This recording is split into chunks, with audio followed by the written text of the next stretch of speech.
আজকে তোমাদের আমি দেখাবো পাট শাক। তো পাট শাকে আমি রসুন দিয়েছি বেশি করে, একটা বড় রসুনের অর্ধেকটা চিকন ঝিরি ঝিরি করে কেটে দিয়েছি। আর খুব অল্প হলুদ মরিচ দিয়েছি সমানভাবে। হলুদ মরিচের পরিমাণ আদা চামচেরও অনেক কম, 4 চামচের আদা চামচেরও অনেক কম, অল্প হলুদ মরিচ দিয়েছি একই মাপের। আর লবণ দিয়েছি। আর যেটা আমরা রেগুলার তেল ইউজ করি সেটা করেছি। আমি যেহেতু ইউজ বেশিরভাগই করি সেটা হলো সানফ্লাওয়ার অয়েল। সো এটা দিয়েছি। এটা মানে আমি বড় বোতল থেকে ঢেলে নিয়েছি টিনের থেকে। আর টিনটা হলো এই যে এটা সানফ্লাওয়ার অয়েল। এটা বিভিন্ন আছে, টার্কি আছে, ইটালি আছে, স্টোরে গেলে মার্কেটে পাবে। আচ্ছা, ভালো স্টোরে থেকে কিনতে হবে। এখানে পাট শাকটা করেছি। আর সাথে আমি দেবো এখন কাঁচামরিচ ফালি।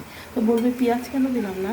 আসলে পেঁয়াজটা শাকের মধ্যে ভেসে ওঠে, তো এটার জন্য আমার পাশে ভেসে উঠে, এটা যদি ভেসে উঠে তাও খেতে চায় না। তো আমি এই জন্য চিকন করে লাল করে ভাজতে হবে, যাতে আমার কালো না হয়। এত পাহারা দিয়ে করার দরকার নেই। একটু রসুনটা বাড়িয়ে দিয়েছি, পেঁয়াজ ছাড়া করেছি।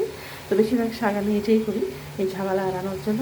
আর এই যে কাঁচামরিচগুলো মাঝখান দিয়ে ঢেলে দিয়েছি। তো যেহেতু এটা পাট শাক, এটা বেশি নাড়াচাড়া করতে হয় না।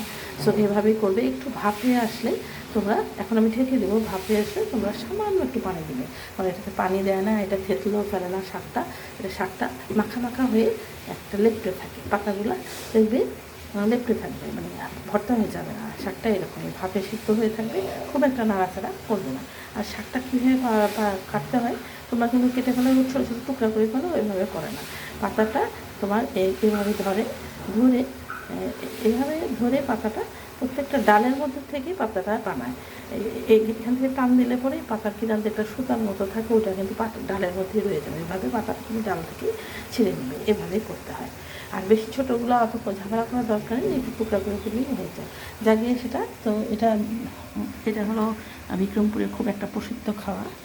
তো দেখো, ঢেকে দিলাম, ঠিক আছে।